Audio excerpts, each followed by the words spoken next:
Hey, what's good, y'all? I'm AllCity. Thanks so much for tuning in. We got a lot to talk about in today's video, and as you guys know, I don't like to waste your time, so we finna just jump right into it. Before the release of 2K24, NBA 2K promised us a bunch of new animations, 500 plus animations. So of course, it got the 2K community super hyped for 2K24. Little did the 2K community know, damn near all of those animations were absolutely useless, and it boiled down to about 2 or 3 good animations that you can make good use of. I would first like to reference this post from Ja. It says 500 plus new animations in NBA 2K24 just for everyone to use the same 2 or 3 jump shots and the same 2 or 3 dribble moves. Is that not absolute facts right there? Now this is how 2K has been for as long as I can remember playing the game. The 2K community gets their hands on the game, they figure out the absolute best jump shots, which is usually the fastest timing jump shots. And it's not just about the fastest timing jump shot, it's also about the green window on that jump shot, and unfortunately 2K doesn't understand this. They don't create every jump shot the same, and the fact is that some jump shots are absolutely better than others. The 2K community narrows down the best jump shots through trial and error, and within a month or two, the entire 2K community has the absolute best jump shots for that year. And the same goes with dribble moves. The 2K community gets their hands on the game and they find out the fastest crossovers, the fastest step backs, the absolute best misdirections, and it spreads to the 2K community like wildfire. Everybody using the most optimal animations on the game. But the craziest part about all of this is that the 2K community finds the absolute best animations and they get blamed for using those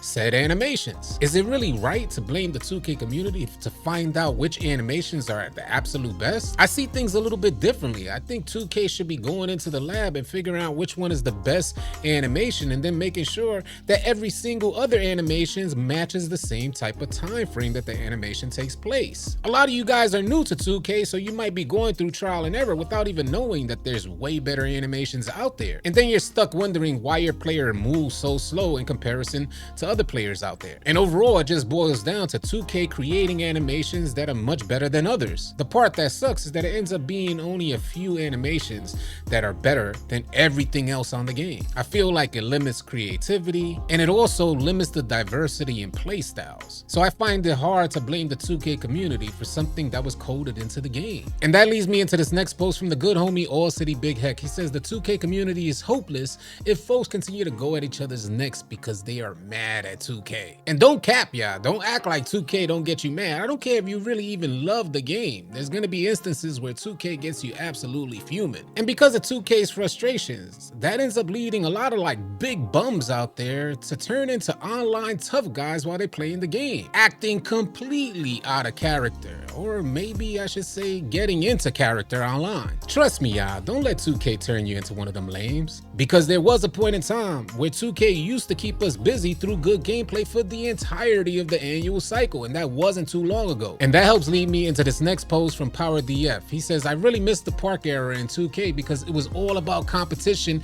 and nobody could hide. You guys remember those days where you was in the park and folks would just be pulling up, they on the got next spot and you're like mentally preparing to face off against them. PowerDF goes on to say if somebody called you trash, you could just pull up to their park and face them right there. Now you gotta set up a matchup, and half the time people won't even agree to it. They just stick to the theater or matchmaking all day. It's just not the same anymore, and I'm in complete agreement with PowerDF on this. It really frustrates me that 2K, they couldn't keep the park up to par. Everybody that you see playing the rec or going into Pro-Am, they used to be in the park. The parks used to be lit. Man, have things done changed. But ain't that part reason as to why we're here and why we're watching this video? Trying to figure out if this is gonna be the last 2K that you ever play? Is 2K really hopeless? Like, is there no hope for 2K in the future? Now, I could assure you guys, one thing that I know about 2K is that you cannot count them out. In my opinion, the main reason why they're complacent with the development of gameplay and keeping up with the times is because there's nobody putting that pressure on 2K. Nobody got 2K's back against the wall. You see, back in the day when 2K was attempting to come up, the motivation for them was always to get a step ahead of the competition. Now there is no competition, so they're only stepping ahead of themselves, limiting innovation, limiting creativity, and also limiting the gameplay. I mean, keep it a buck, y'all. How long did 2K think that they were gonna be able to finesse us with the same routine each and every year? And I would just like to share my theory with y'all, because I've noticed that 2K has turned into like a revolving door of players. It's not the same hardcore players that used to be here from the beginning. They play for a couple couple months and then they dip off. But we used to play for the entire year. And through the gameplay, you could actually see that it's catered to the casual player, and that's okay. I don't mind that it's catered to the casual player, but there has to be room for the hardcore players who've been here for so long and help develop and catapult 2K to put them in the place that they're in. It's those hardcore players who are going to passionately and thoughtfully share their experience on the game. And with each passing year, we're hearing less and less from that side of the player base. It seems like they done moved on. So now the folks coming in, they don't care enough. They're not connected enough. So if they don't like something going on in the game, what they do, they just put it down, and 2K targets a new customer. Every year, they're now making the game free because they're not worried about that unit sale. 75% of their revenue comes from getting folks like you, brand new to the series, giving it a try, to go ahead and download the game for free just so you can get caught up in their whole microtransaction system. And this is not a fluke, y'all. 2K really thinks that this is the formula to success. So much so that they're applying that same type of microtransaction program into Topspin, some of their newer games. Now, I share my theory of what I think is actually going on with 2K, but I'm curious to hear what you guys think of what's happening in 2K. So sound off in the comment section. I have two more posts that I could hopefully get your thoughts on as well. The first one is from Badge Plug. He says, put aside 2K's disgusting greed and realize how smart they are.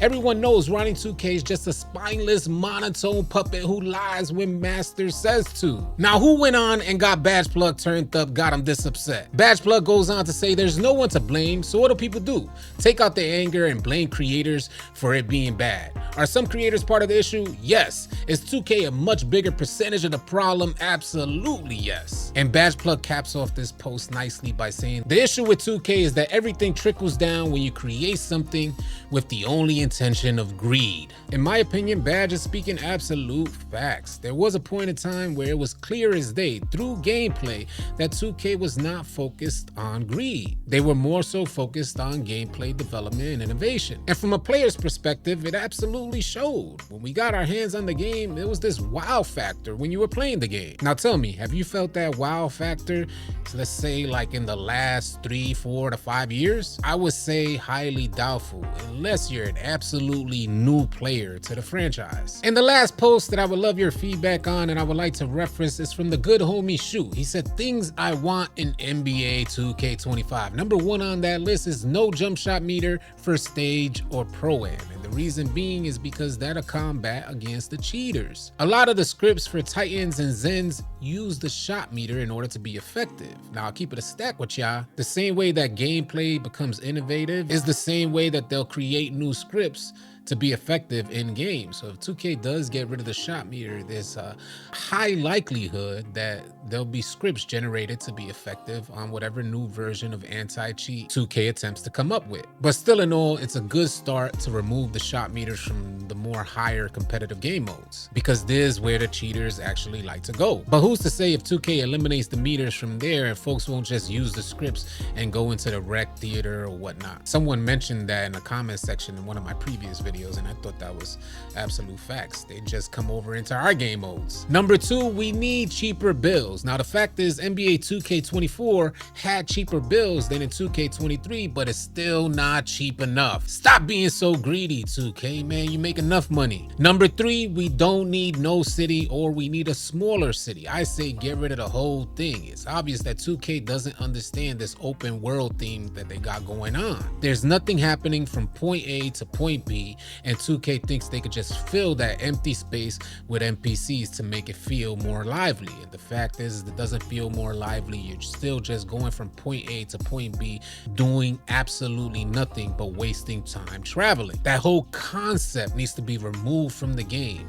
Quality of life and ease of access is what 2K should be focused on, at least in my opinion. Definitely curious to hear your opinions. Number 4, female my players. It's way past due time. Why do WNBA players need to be in the news for 2K to even give this consideration? And I'm gonna keep it a stack with y'all. 2K incorporates female my players in the game. I bet half of you cupcakes out there are gonna create female my players. Half the female my players are gonna be dudes behind the sticks. And that's not saying nothing, but the 2K community would really appreciate the incorporation of female my players. How do you guys feel about that? Would you like 2K to include female my players? Sound off in the comment section. And the last on the list is a replay system for all game modes. We need incentives to continue playing the game for the entire annual cycle, and your reward system is not it, Pookie. They need somebody to come and scrap the whole thing, wipe everything off the table, and revisit the reward system that they have in place, because it's supposed to incentivize players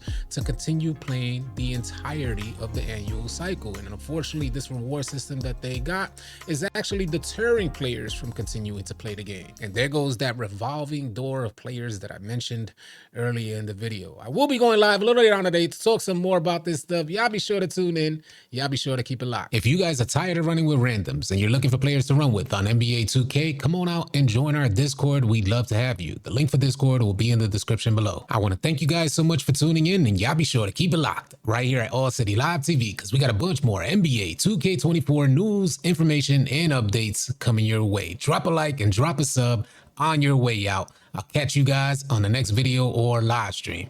Easy, y'all.